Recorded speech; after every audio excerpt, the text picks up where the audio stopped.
چگونه با نگاهی متفاوت به جبر اجتماعی به حل مسائل بپردازیم؟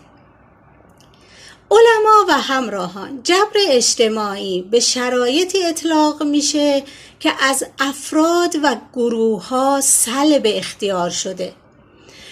جبر اجتماعی به اشکال مختلف فشارهای اجتماعی، الزامها، ضرورتها و حتی نیازهای اجتماعی بروز میکنن که من در مقالات جامعه شناس حرفه‌ای به اونها پرداختم.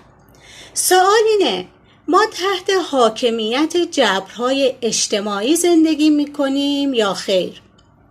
قطعا خواهید گفت جواب روشنه، بله، ما تحت حاکمیت جبرهای اجتماعی هستیم. ولی یک نکته رو میخوام مطرح کنم و با بیان این نکته این جواب تحت شعاع قرار خواهد گرفت. جبر اجتماعی رو ما به عنوان وسیله نگاه میکنیم یا هدف؟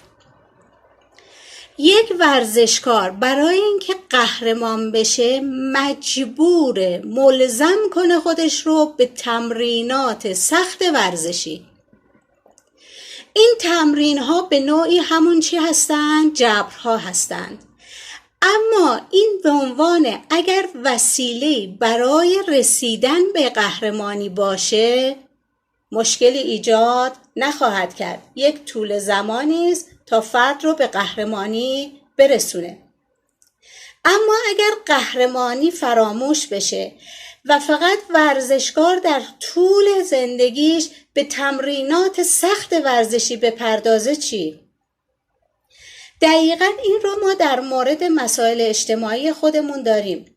دانش آموز به مدرسه میره، دانشجو به دانشگاه میاد برای ارتقای شغلی و غیره. تمام این مدت این دانش آموز، این دانشجو تحت فشارهایی هستند.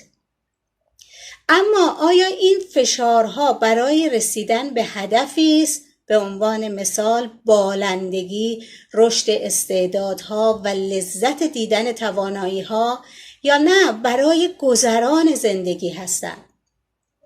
قطعاً اگر برای گذران زندگی باشند جبرهای اجتماعی بر ما حاکمند. اما اگر اینها به عنوان وسیله برای رسیدن به هدف باشند به هیچ عنوان حاکم بر زندگی ما نیستند، چون رسیدن به هدف مهم هستش که به وسیله انتخاب خود ما انجام شده.